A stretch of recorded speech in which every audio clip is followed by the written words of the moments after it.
October 15th, 1944. A makeshift field hospital carved into the volcanic rock of Iwo Jima. Lieutenant Colonel Tadamichi Kuribayashi knelt beside a wounded Japanese soldier, watching helplessly as the man bled to death from wounds that should have been survivable. Around them, dozens of other wounded lay on bare rock, their groans echoing through the cave system that served as their medical facility. The soldier, barely 19 years old, had taken shrapnel to his abdomen during the morning's American bombardment. If you're enjoying this deep dive into the story, hit the subscribe button and let us know in the comments from where in the world you are watching from today. In a properly equipped hospital, with adequate supplies and trained surgeons, he might have lived. Instead, Kuribayashi could offer only water and morphine tablets so scarce that each had to be split into quarters. The boy's blood pooled on the stone floor, joining stains from countless others who had died not from the severity of their wounds, but from the absence of medical care that had become the hallmark of Japanese military medicine. What Lieutenant Colonel Kuribayashi could not have known, as he watched his soldiers die from treatable injuries, was that less than 5 miles away, aboard American hospital ships anchored offshore, wounded American Marines were receiving medical treatment that represented the most advanced battlefield medicine in human history. They were being given whole blood plasma that could replace lost fluid volume instantly, penicillin that could cure infections that would have been fatal just years before, and surgical care supported by supplies so abundant that American medics discarded materials after single use that Japanese doctors would have treasured as irreplaceable resources. This devastating disparity in medical capability would prove to be one of the most demoralizing discoveries for Japanese forces throughout the Pacific War. Not the superiority of American weapons or tactics, though both were formidable, but the simple, overwhelming evidence that America could afford to keep its soldiers alive while Japan could not. The story of Japanese soldiers' encounter with American medical abundance reveals a truth that military historians have long understood but rarely emphasized. Modern warfare is not won primarily by courage or tactical brilliance, though both matter tremendously. It is won by the industrial capacity to sustain human life under the most extreme conditions imaginable. The Japanese military medical system that entered World War II had been designed around assumptions that would prove catastrophically incorrect when confronted with the realities of industrial warfare. Japanese military doctrine emphasized spiritual strength over material resources, believing that dedicated soldiers could overcome any disadvantage through willpower and sacrifice.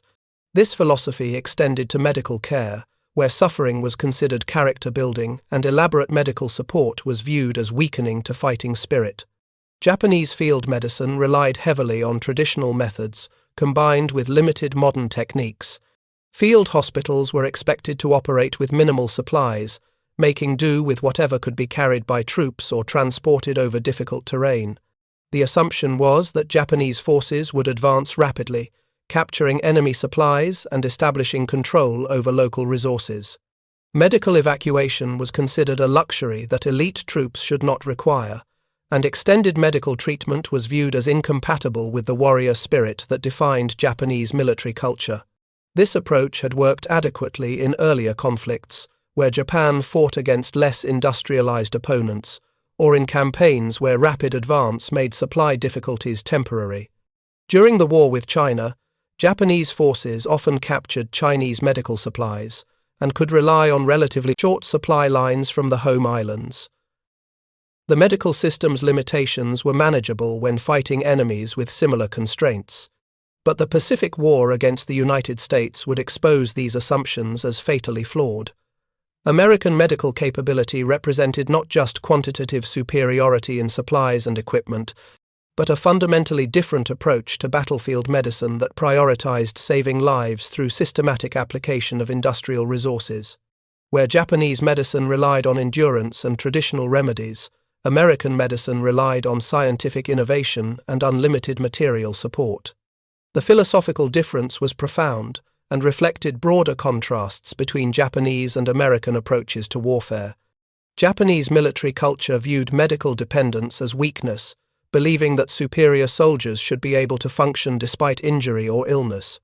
American military culture viewed medical support as force multiplication, understanding that healthy soldiers fought more effectively than sick ones, and that treating wounds quickly could return experienced troops to combat. Lieutenant Hiroshi Onoda, serving with the 23rd Infantry Regiment on Luzon in the Philippines, experienced his first encounter with American medical capability during the retreat from Manila in February 1945. His unit had been fighting a desperate rearguard action against advancing American forces, suffering heavy casualties from both combat and tropical diseases that their limited medical supplies could not treat effectively. During a brief ceasefire arranged to evacuate wounded, Onoda observed American medics treating captured Japanese soldiers alongside their own wounded. What he witnessed challenged every assumption about battlefield medicine that his training had instilled. American medics worked with supplies in quantities that seemed impossible.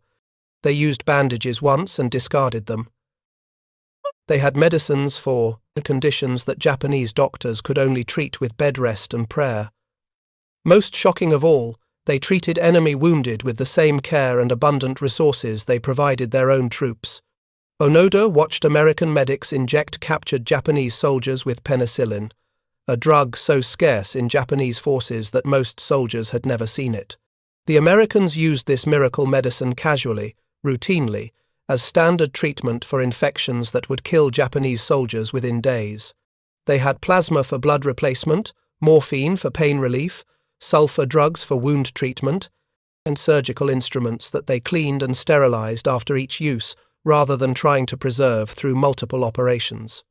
The abundance was so overwhelming that Onoda initially suspected it was propaganda theater, a deliberate display designed to demoralize Japanese forces. But the medical treatment was real, effective, and sustained. Wounded Japanese prisoners received better medical care as captives than they had ever received as soldiers in their own army. The evidence was undeniable and devastating to morale. This pattern repeated across every theater of the Pacific War as Japanese forces encountered American medical operations. On Guadalcanal, Japanese soldiers observed American hospital ships, fully illuminated according to Geneva Convention requirements, anchored offshore throughout the campaign. These ships, each equipped as floating hospitals with surgical suites, X-ray equipment, and pharmaceutical supplies exceeding what many Japanese hospitals possessed, represented medical capability that Japanese forces could not imagine sustaining in combat conditions. The USS Solace, one of many American hospital ships operating in the Pacific, had been converted from a luxury liner into a medical facility with over 1,200 beds, multiple operating rooms, and supply storage that exceeded the medical inventories of entire Japanese divisions.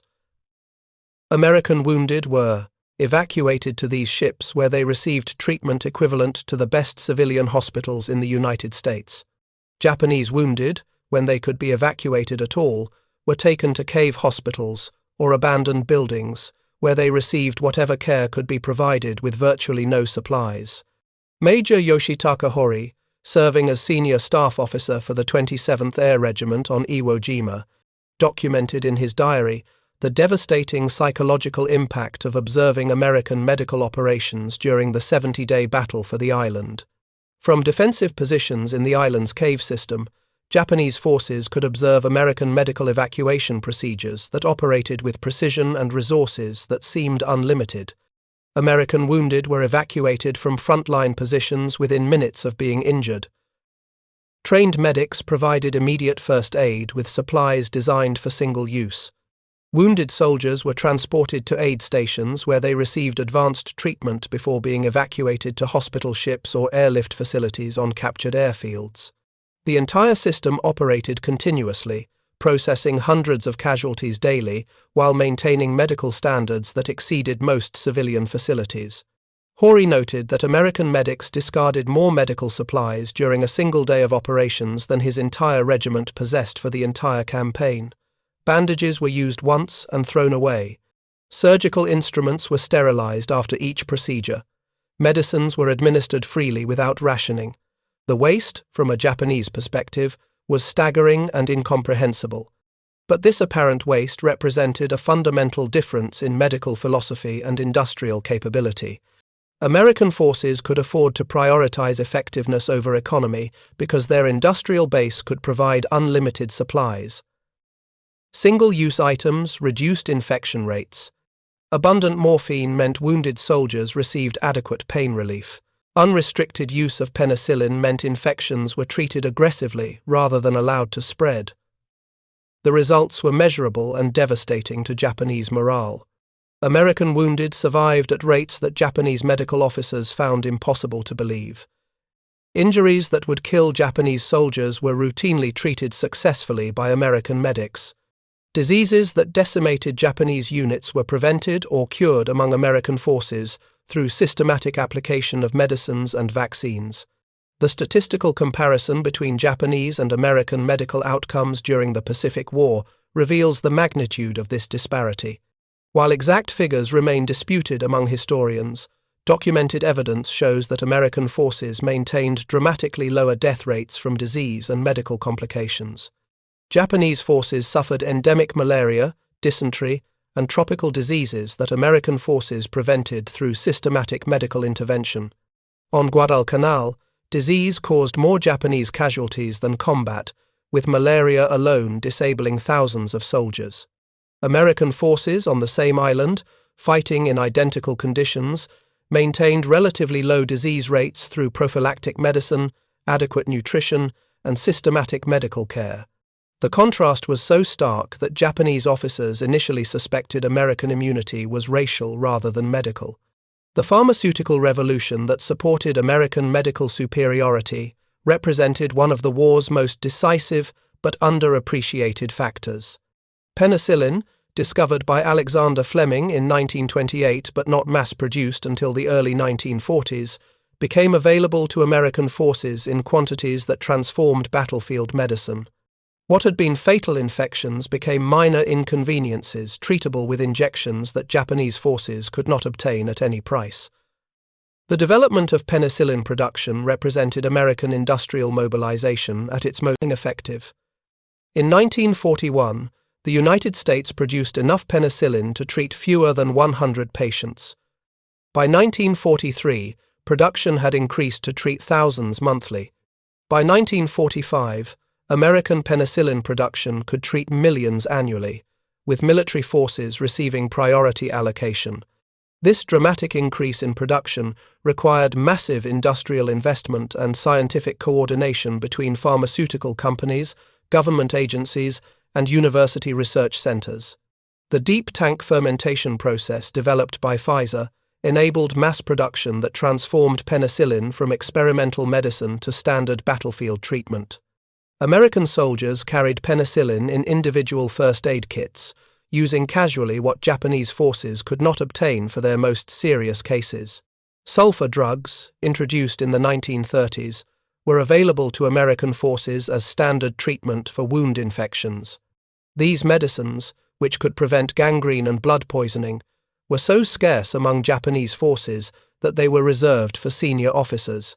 American medics used sulfa routinely, applying it to every wound as standard procedure. The sulfonamide production in the United States reached industrial scales that exceeded global pre-war production within 2 years of entering the war. Companies like Merck and Abbott Laboratories converted substantial portions of their manufacturing capacity to sulfa production, creating abundant supplies that enabled American medics to treat infections aggressively rather than conservatively. Plasma technology, developed through American Red Cross programs in cooperation with pharmaceutical companies, enabled battlefield blood replacement that saved thousands of lives. The plasma program represented systematic organization of civilian blood donation, processing, and distribution that created reliable supplies for military medical use. Japanese forces had no equivalent capability, watching soldiers die from blood loss that American medics could treat immediately. The American plasma program processed over 13 million blood donations during the war, converting them into dried plasma that could be stored and transported under battlefield conditions. This industrial-scale blood processing enabled American medics to treat shock and blood loss routinely, conditions that Japanese medics could address only through improvised measures with minimal effectiveness. The psychological impact of watching comrades die from conditions that the enemy could treat routinely was devastating to unit cohesion and fighting spirit. Japanese soldiers understood that wounds which might be survivable for American forces could be fatal for them due to lack of medical support. This knowledge affected decision-making in combat, with soldiers taking fewer tactical risks because they understood that injury meant probable death rather than temporary incapacitation. Morphine availability illustrated the disparity with particular clarity. American forces were issued morphine in quantities sufficient to provide effective pain relief for wounded soldiers. The Syrettes, preloaded morphine injectors, were standard equipment for American soldiers, enabling immediate pain relief for serious injuries. Japanese forces rationed morphine so severely that even seriously wounded soldiers received minimal doses. The humanitarian implications were obvious, but the tactical consequences were equally significant. Wounded soldiers who received adequate pain relief could be evacuated more easily and returned to duty more quickly.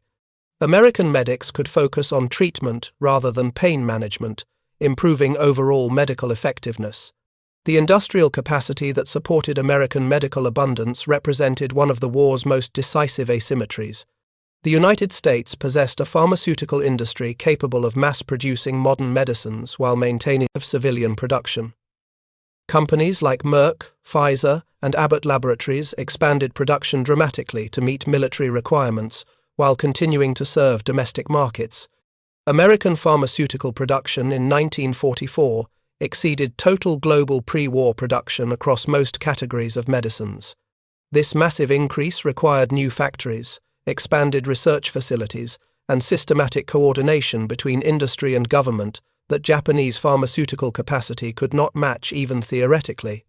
Japanese pharmaceutical production, by contrast, was limited in both scope and capacity. The home islands lacked raw materials for many modern medicines. Industrial facilities were increasingly damaged by American bombing. Transportation difficulties meant that even available medicines often could not reach troops in forward positions. The result was a medical system that deteriorated throughout the war, while American medical capabilities expanded continuously. Dr. Takashi Nagai, serving as a medical officer with the 32nd Army on Okinawa, documented in letters to his family the overwhelming superiority of American medical resources encountered during the battle for the island. His unit's medical supplies consisted of basic bandages, limited antiseptic, and a few doses of morphine that had to be reserved for the most severe cases. Surgery was performed without adequate anesthesia. Wounded soldiers often died from infections that could have been prevented with medicines the Americans used routinely. Nagai observed American medical evacuation procedures during the fighting and noted the speed and efficiency with which wounded soldiers were treated and evacuated. American medics operated with equipment and supplies that exceeded what major Japanese hospitals possessed before the war. They had portable X-ray machines, advanced surgical instruments, and pharmaceutical supplies that seemed unlimited. The portable X-ray equipment used by American forces represented technological advancement that Japanese medical units could not access. These battery-powered units enabled battlefield diagnosis of fractures and internal injuries that Japanese medics could only guess at through physical examination. The diagnostic advantage translated directly into more effective treatment and higher survival rates. Most demoralizing for Japanese medical personnel was the discovery that American forces treated captured Japanese wounded better than Japan could treat its own soldiers. Captured Japanese received penicillin, plasma, proper surgical care, and pain relief that their own military could not provide. This humanitarian treatment, while consistent with American values and Geneva Convention requirements, had profound psychological effects on Japanese prisoners and forces who learned of it. The medical intelligence gathered by Japanese forces throughout the Pacific War painted a picture of American capability that was both impressive and demoralizing. Reports from all theaters confirmed that American medical support operated at scales and with effectiveness that Japanese forces could not match. These reports, while important for tactical planning, also contributed to growing recognition among professional military officers that Japan was fighting an opponent with unlimited resources. Colonel Yahara Hiramichi, serving as senior staff officer for the 32nd Army on Okinawa, included medical capability assessments in his intelligence reports to Tokyo. He noted that American forces could sustain casualties indefinitely because their medical system could treat and return wounded soldiers to duty at rates that exceeded Japanese replacement capabilities. Even when Japanese forces achieved tactical victories and inflicted heavy casualties, American units recovered their effectiveness faster than Japanese units could exploit temporary advantages. This medical intelligence contributed to broader Japanese recognition of American industrial superiority that would ultimately force surrender. The ability to keep soldiers alive and healthy was as important as the ability to produce weapons and ammunition. A military force that could maintain its strength through medical care had decisive advantages over enemies who watched their forces diminish through preventable casualties. The discovery of American medical stockpiles during Japanese raids and capture of American positions provided concrete evidence of this superiority. Japanese forces who overran American aid stations found medical supplies in quantities that exceeded their entire unit allocations. Single American field hospitals contained more medicines than Japanese divisions possessed. The abundance was so overwhelming that Japanese soldiers often could not carry away captured medical supplies because the quantities exceeded their transportation capacity. Lieutenant Saburo Sakai, a naval aviator who survived being shot down over Guadalcanal, experienced American medical care firsthand when he was briefly treated by American medics before escaping back to Japanese lines. His account, recorded in post-war interviews, described medical attention that exceeded anything he had received in Japanese military hospitals. American medics treated his wounds with supplies they used freely, without the rationing and conservation that characterized Japanese medical practice. Sakai noted that American medics seemed unconcerned about waste, using materials liberally to ensure effective treatment. They had medicines for pain relief, infection prevention, and wound healing that Japanese forces could obtain only in emergency situations, if at all.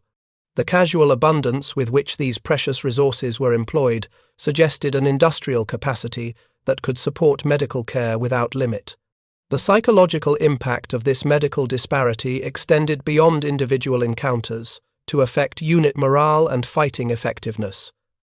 Japanese soldiers knew that wounds which might be survivable for American forces could be fatal for them due to lack of medical support. This knowledge affected decision-making in combat, with soldiers taking fewer tactical risks because they understood that injury meant probable death rather than temporary incapacitation. Conversely, American soldiers could fight more aggressively, knowing that comprehensive medical support was available if they were wounded. The psychological security provided by effective medical care enhanced combat effectiveness by reducing anxiety about injury consequences. Soldiers who trusted their medical support system could focus on tactical objectives rather than worrying about survival if wounded. The medical evacuation capabilities available to American forces represented another dimension of superiority that Japanese forces found difficult to comprehend. American wounded were evacuated quickly and efficiently through organized systems that prioritized speed and medical effectiveness. Helicopters, when available, could remove wounded soldiers from frontline positions within minutes. Hospital ships and aircraft provided rapid transport to advanced medical facilities. Japanese evacuation procedures, by contrast, were often improvised and limited by resource constraints. Wounded soldiers might wait days for evacuation, if it came at all. Transportation was usually by foot or basic vehicles over difficult terrain. Many wounded died during evacuation attempts that would have been routine for American forces, with their superior transportation and communication capabilities. The nutrition and preventive medicine available to American forces constituted another major advantage that Japanese forces observed with growing demoralization. American soldiers received balanced diets that maintained health and fighting effectiveness under combat conditions. They had vitamin supplements, fresh food when possible, and carefully designed rations that provide adequate nutrition for sustained operations. Japanese forces, by contrast, often suffered from malnutrition and vitamin deficiency diseases that weakened their combat effectiveness. Rice-based diets lacked essential nutrients available in American rations. Fresh food was rare, and vitamin supplements were unavailable. The result was increased susceptibility to disease and reduced physical capacity for demanding combat operations. If you find this story engaging, please take a moment to subscribe and enable notifications. It helps us continue producing in-depth content like this. Water purification capabilities illustrated this disparity with particular clarity. American forces had portable equipment and chemical treatments that could purify water from virtually any source. This capability was essential in tropical environments where contaminated water caused dysentery and other diseases that could disable entire units. Japanese forces often lacked adequate water purification capability, suffering high rates of waterborne illness that American forces prevented through systematic application of available technology. The systematic water purification employed by American forces included both mechanical filtration and chemical treatment that eliminated pathogens effectively. Halazone tablets, issued to individual soldiers, could purify small quantities of water for personal consumption. Larger purification units could process thousands of gallons daily for unit consumption.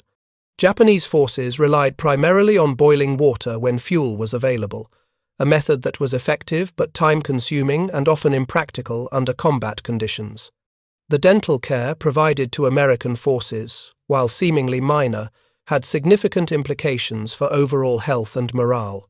American military dentistry was comprehensive, treating problems that could affect fighting effectiveness and maintaining oral health that contributed to general wellness. Japanese forces had minimal dental care, leading to infections and pain that reduced combat effectiveness and contributed to overall health deterioration. Dental problems, left untreated, could lead to serious infections that affected general health and combat capability. American forces maintained dental health through systematic care that prevented minor problems from becoming major medical issues.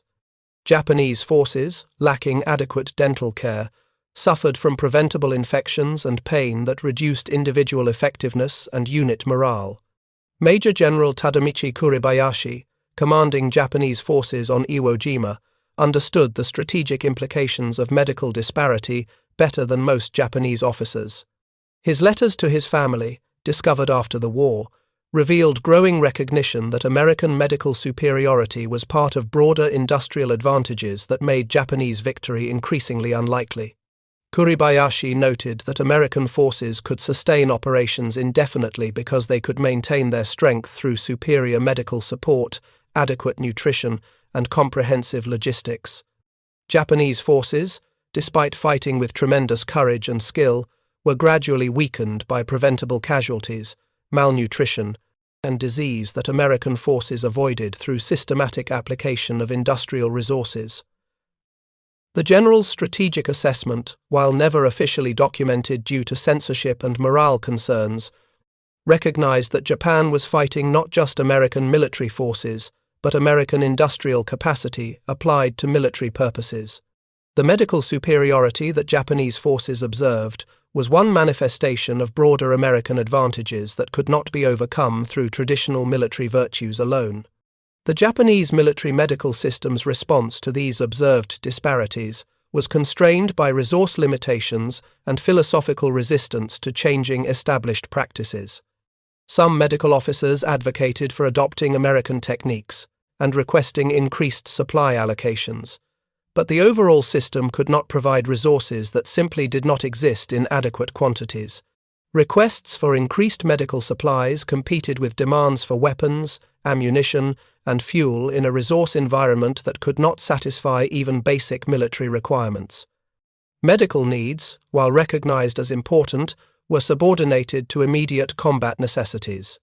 The result was a system that understood what was needed but could not provide it due to fundamental constraints on Japanese industrial capacity. The training of Japanese medical personnel also reflected different priorities than those emphasized in American military medicine. Japanese medics were trained to work with minimal resources, to conserve supplies, and to endure hardship as part of their professional duty. American medics were trained to provide optimal care using whatever resources were necessary, with supply abundance assumed rather than rationed. This difference in training philosophy reflected broader cultural and economic realities that shaped military medical practice.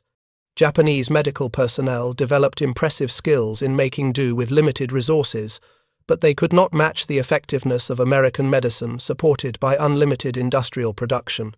The wounded prisoner exchanges that occasionally occurred during Pacific War campaigns provided direct opportunities for comparison between Japanese and American medical capabilities.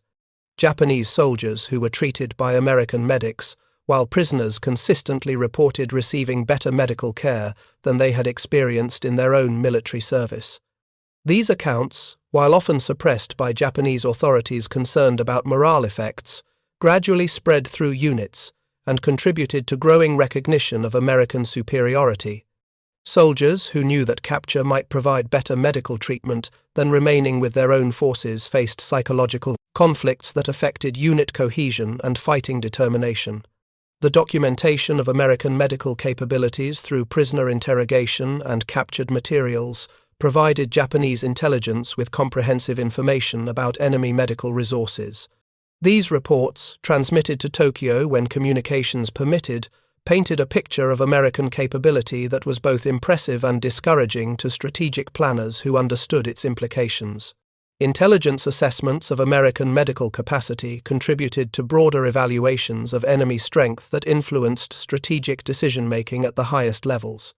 The recognition that America could sustain casualties indefinitely while maintaining unit effectiveness through superior medical support was one factor in growing Japanese understanding that military victory was becoming impossible.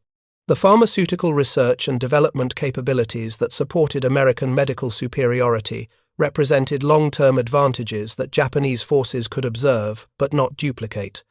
American investment in medical research produced continuous improvements in treatment methods, new medicines, and enhanced medical equipment throughout the war. Research programs, supported by the Office of Scientific Research and Development, produced innovations in battlefield medicine that were implemented rapidly in combat zones. New surgical techniques, improved medicines, and enhanced medical equipment were developed and distributed to military medical units with efficiency that Japanese research could not match. Japanese pharmaceutical research, limited by resource constraints and increasingly isolated from international scientific cooperation, could not match the pace of American innovation.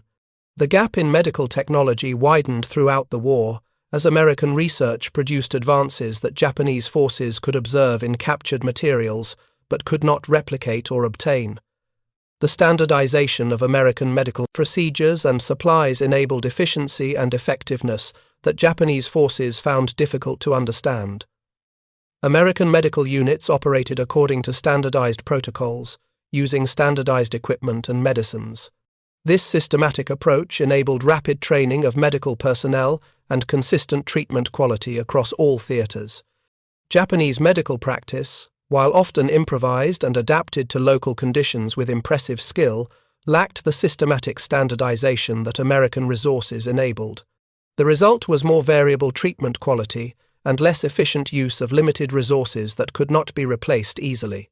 The casualty statistics that emerged from Pacific War engagements consistently demonstrated American medical advantages through measurable differences in death rates and return-to-duty percentages. While exact figures remain disputed and incomplete, documented evidence shows that American forces maintained significantly higher survival rates and faster recovery times than Japanese forces suffering similar injuries. These statistical differences reflected not just superior medical supplies and equipment, but systematic approaches to battlefield medicine that prioritized life preservation and function restoration. American military medicine treated wounded soldiers as valuable assets to be preserved and returned to service, rather than casualties to be endured with stoic acceptance. The transformation of Japanese military thinking about medical care began slowly but accelerated as evidence accumulated throughout 1944 and 1945.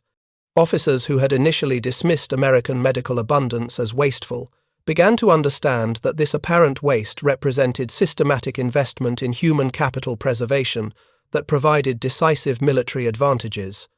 Colonel Takeshi Mori, serving as Chief Medical Officer for the 14th Area Army in the Philippines, documented this philosophical shift in reports that were never transmitted due to communication disruption but were recovered after the war.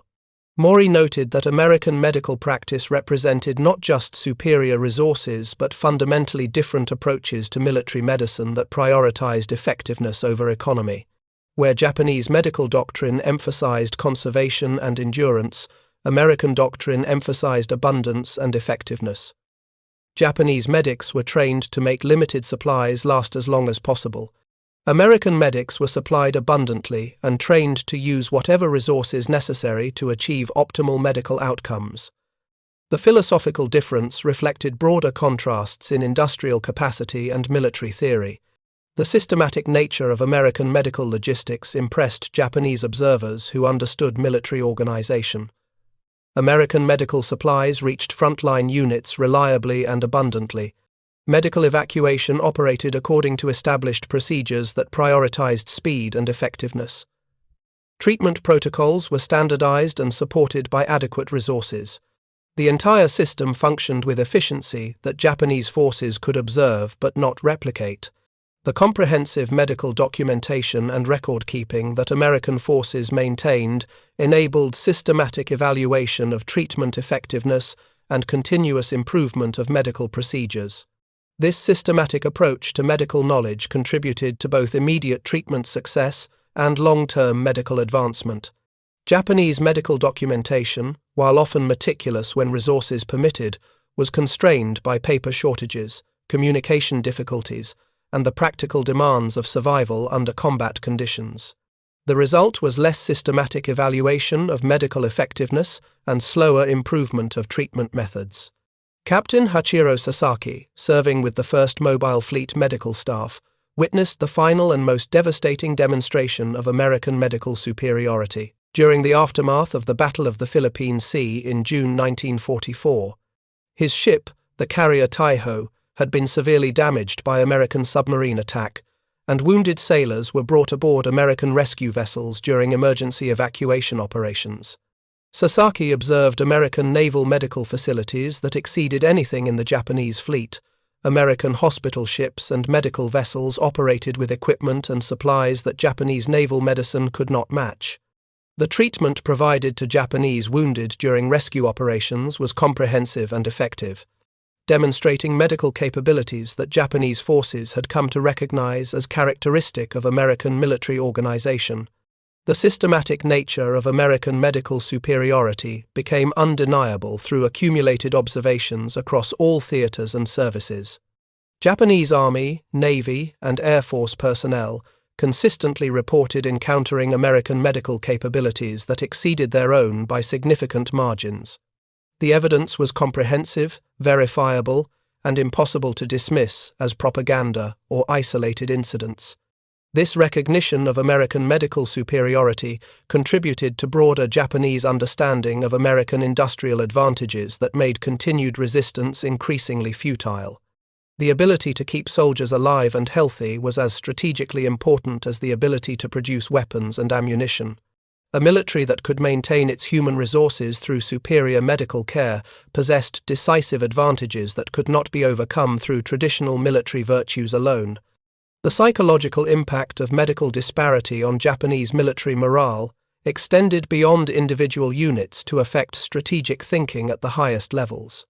Military leaders who understood that their forces were dying from preventable causes, while enemies received comprehensive medical care, faced the demoralizing reality that Japan lacked the industrial capacity to protect its own soldiers adequately. This understanding, while rarely expressed openly due to morale and censorship concerns, influenced decision-making and contributed to growing recognition among professional military officers that American material superiority made Japanese victory impossible, regardless of tactical skill or fighting spirit.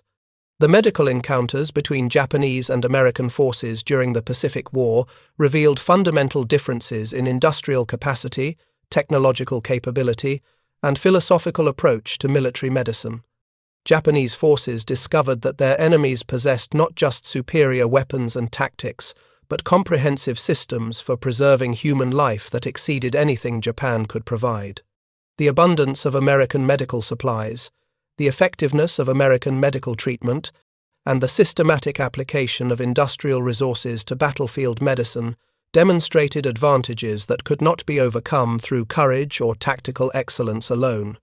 Japanese soldiers who witnessed American medical capabilities understood that they were fighting not just enemy armies, but an industrial system capable of supporting military operations at scales beyond Japanese comprehension. The medical revolution that supported American military effectiveness during World War II represented one of history's most significant advances in battlefield medicine. The systematic application of modern pharmaceuticals, advanced surgical techniques, and comprehensive medical logistics saved thousands of lives and maintained military effectiveness that would have been impossible with traditional medical approaches. Japanese forces, despite fighting with tremendous courage and skill, could not overcome the fundamental disadvantage of inadequate medical support. They watched comrades die from treatable conditions while knowing that their enemies could provide life-saving treatment routinely. This medical disparity, while less dramatic than battles and campaigns, may have been equally decisive in determining the war's outcome. The lessons of Japanese encounters with American medical superiority remain relevant for understanding modern military medicine and the relationship between industrial capacity and military effectiveness. The ability to preserve human life through systematic application of medical technology and abundant resources represents a decisive military advantage that transcends traditional concepts of military strength. The Japanese discovery of American medical abundance revealed a fundamental truth about modern warfare that extends beyond medical considerations to encompass broader questions of industrial capacity and resource allocation. Military forces that can afford to prioritize human life preservation possess advantages that affect not just casualty rates, but overall military effectiveness and strategic sustainability. In the volcanic caves of Iwo Jima, the jungles of the Philippines, and across every battlefield of the Pacific War, Japanese soldiers confronted an enemy whose greatest weapon was not any particular machine of war, but the simple, overwhelming capacity to keep human beings alive. They discovered that in modern industrial warfare, the nation that can best preserve its soldiers' lives possesses an advantage more decisive than any tactical innovation or strategic surprise. The medical abundance that so shocked Japanese forces represented something more profound than superior logistics or advanced technology. It demonstrated a fundamental truth about democratic societies at war. When free peoples mobilize their industrial capacity for military purposes, they retain their essential character. They build systems designed to preserve human dignity and protect human life, even under the most extreme conditions imaginable. American medical superiority in the Pacific War was not an accident or a fortunate side effect of industrial abundance. It was the inevitable result of a society that valued individual human life and possessed the industrial means to protect it systematically. Japanese soldiers, trained to accept death as inevitable and medical privation as character building, encountered enemies who refused to accept either proposition. The transformation this encounter produced in Japanese military thinking would have consequences extending far beyond the immediate war. Officers who witnessed American medical capabilities returned to Japan after surrender, with understanding that modern military effectiveness required not just courage and tactical skill, but systematic investment in human capital preservation. This knowledge would influence Japanese military thinking during Reconstruction and alliance with the United States. The self-defense forces, established in the 1950s, incorporated American approaches to military medicine, understanding that preserving soldiers' lives was as important as any other military capability. The medical disparity between Japanese and American forces during World War II stands as one of history's most compelling demonstrations that industrial capacity, when guided by humane values, can achieve results that purely military virtues cannot match. The Japanese soldiers who witnessed American medical abundance learned that their enemies possessed something more powerful than superior weapons or tactics. They possessed the systematic capacity to refuse accepting human suffering as inevitable. In the end, this capacity to preserve life under impossible conditions may have been America's most decisive weapon in the Pacific War. It demonstrated to Japanese forces that they faced not just superior firepower or better tactics, but a civilization committed to protecting human life through systematic application of industrial resources. This commitment, more than any battle or campaign, convinced Japanese soldiers that they were fighting an enemy whose advantages could not be overcome through traditional military virtues alone. The story of Japanese encounters with American medical superiority reveals truths about warfare and civilization that remain relevant decades later. The nations that best protect their soldiers' lives and health possess advantages that extend far beyond immediate military effectiveness. They demonstrate values and capabilities that can transform not just military outcomes, but the thinking of those who observe them.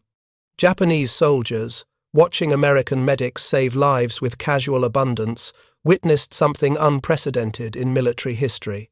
They saw enemies who treated medical care not as a luxury to be rationed, but as a fundamental responsibility to be fulfilled regardless of cost. This revelation, more than any defeat on the battlefield, convinced them that they faced a civilization whose advantages were as much moral as material. The medical revolution that supported American victory in the Pacific represents one of humanity's most significant achievements in preserving life under extreme conditions. It demonstrated that industrial societies, when mobilized effectively, can maintain their essential humanness even under the brutal conditions of total war. Thank you for watching. For more detailed historical breakdowns, check out the other videos on your screen now, and don't forget to subscribe.